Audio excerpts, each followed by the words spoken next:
Hello, and welcome to ET Garage. I want to thank everybody who's watched so far and everyone's subscribed and all that good stuff. But anyway, today's video is going to be just a review of the Wilwood brakes and my thoughts on them. So give me a few minutes here and I'll get back to you.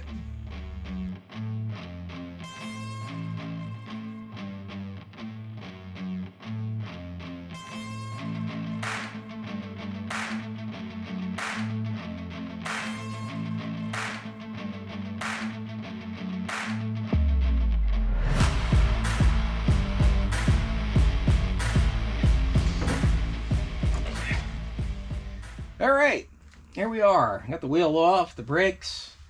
I'm going to go over the pros and cons. I'm going to go over them real quick right now. Pros are great braking. The kit's real easy to install. If you can do brakes, if you can change out a rotor and a brake caliper, you can do this. It's not exactly the same. For instance, this is two pieces, so you have to put this together. Put all those screws on.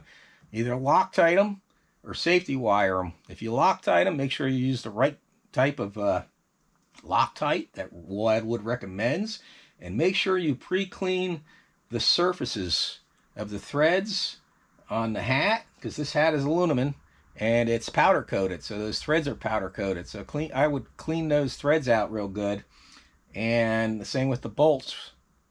Make sure you clean those real good. I decided to safety wire mine. I have a playlist on the everything when I put this kit together. They do sell right now 3 different kits. They actually changed the kit I have. They got the kit that's more street oriented. It comes with the black E-coated rotor that is drilled and slotted. And at the time they had that, and they offered this with the slotted. I prefer to slot it. I just like the looks of the slotted better. The bad thing is the slotted ones do not come black E-coated. They also offer another kit, which are 14-inch rotors. I wish I got those. They say they won't fit the 17-inch wheels. I actually have quite a bit of room here. I actually think I could have got the 14-inch under here. You have to use 18-inch wheels with them. So if you get the 14-inch, make sure you get the you have 18-inch wheels. They have a chart with all the dimensions. If you're not sure about something, don't go to the forums. Go to Wilwood first. Go to their website. Either email them or message them or give them a call if you're not sure about something. Then you could always search the forums or ask a question on the forums how people like them. One person, I remember when I was researching this, I couldn't find too much on the forums about them. One was positive and one was negative. One guy said his pedal had too much pedal play because of the more piston capacity.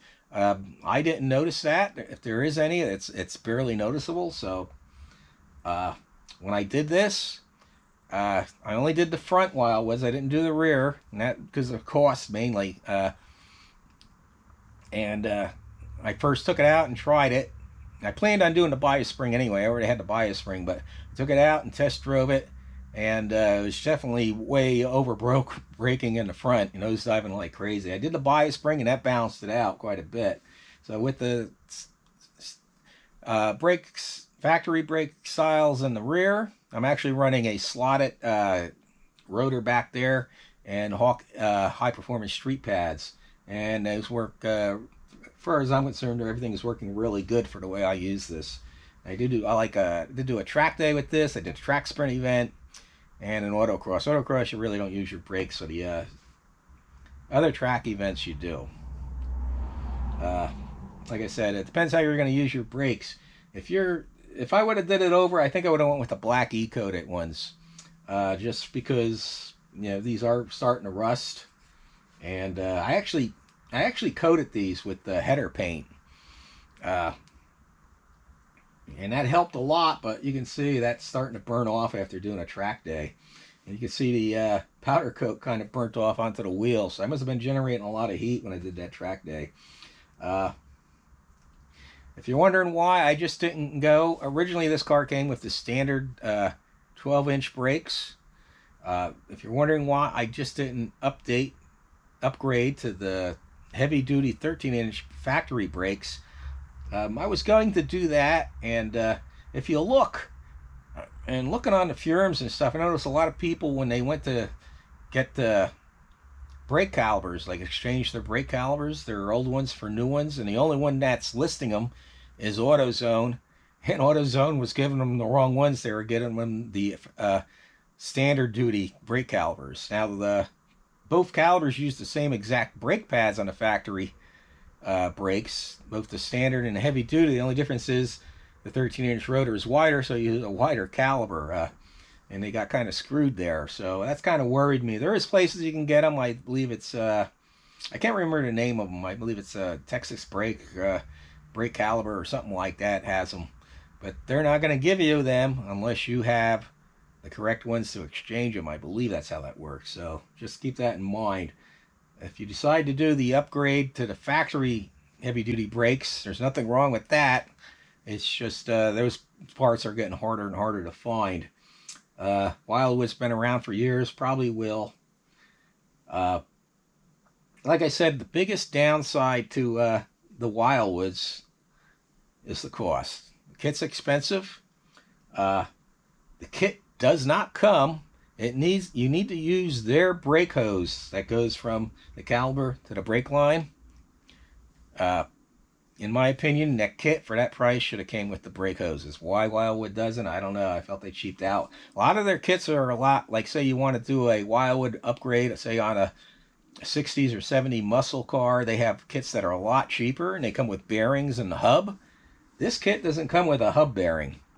You have to purchase that separately if you're going to do your brakes and you feel you need to replace that hub bearing. If you do a big brake upgrade like this and you have no idea how many miles or what condition is of your hub bearing assembly, you may want to consider replacing that when you do these brakes. I went ahead and did mine. I knew mine were near the end of their service life. They were still good, but I decided to play it safe and just change them. It was extra expense, but it was, I gotta go through all this trouble to take everything off. Like I said, everything bolts on pretty simple, other than this being two-piece. The bracket bolts right on in place of the old one, and then it comes with shims, and you have to shim it to center it on the rotor, and you also have to shimmer it to center it, the pad on the rotor this way on that surface. These pads are wearing real nice and smooth. And that's with the, I believe these are HP 20 or 30. I'll have to look it up. But the version they make of this now is different, actually. It actually comes with the Wilwood 6-piston race. And the difference in those calibers is the pistons are two-piece and transfer less heat. I could upgrade these to those newer pistons. They use the same size pistons, but they're expensive. They're like $60 a piston, so that's something to consider. Or I could just buy the whole caliber, which is, I think, around $600. That's another thing. If you need to replace these rotors, I think right now they're going around $288 or something, $288 each. So keep that in mind. You can shop around. I believe there are other aftermarket alternatives that make brake rotors for the Wildwoods. I'm not sure how good they are or if they are out there. I've seen them in other sizes. I'm not sure about this size. Hawk does make brake pads, I believe, for the Wildwoods. So when I get replacement pads, I'm seriously thinking of taking these pads out and putting the Hawks on. These do dust a lot. Now, I tried their BP10 pads, and to me on the street they felt the same. I didn't try them on the track. But they dusted just as much as these, even though they say they're a lot of dusting. They make a lot of dust.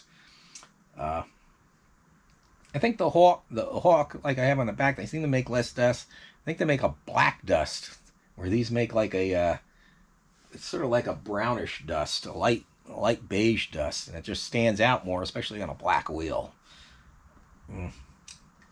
So, something to consider if you do your Wilwood brake upgrade on your C4 Corvette is the cost. And you might want to consider doing the rear ones. Same thing with the rear ones. If you do the rear ones, I believe you have to buy the brake hoses separate, and you have to buy different cables for the parking brake, which are separate. So that's an additional cost on top of the kit. That's expensive.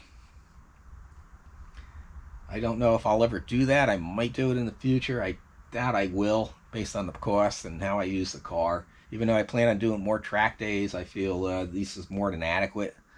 I did do the, like I said, I don't know if I said that earlier or not, but I did do the bias spring in the master cylinder.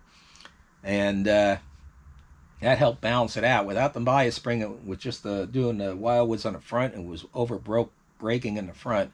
And you would just nosedive like crazy.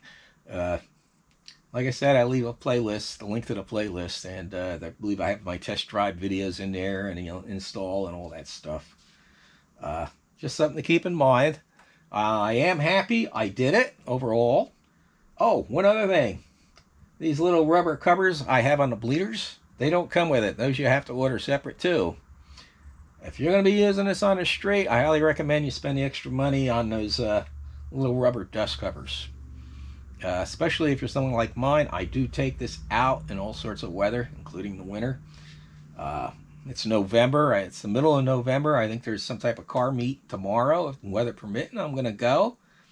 And there are times I just say, heck with it, and I'll take this thing out whether it's raining or not. And even in the middle of winter, if the roads are clear, doesn't matter if there's snow piled up all over the place. So as long as the roads are clear and it's sunny out, I'll take the sucker out.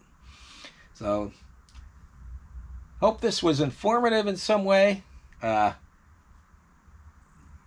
I said, the pros are great braking, great support from Wilwood, by the way.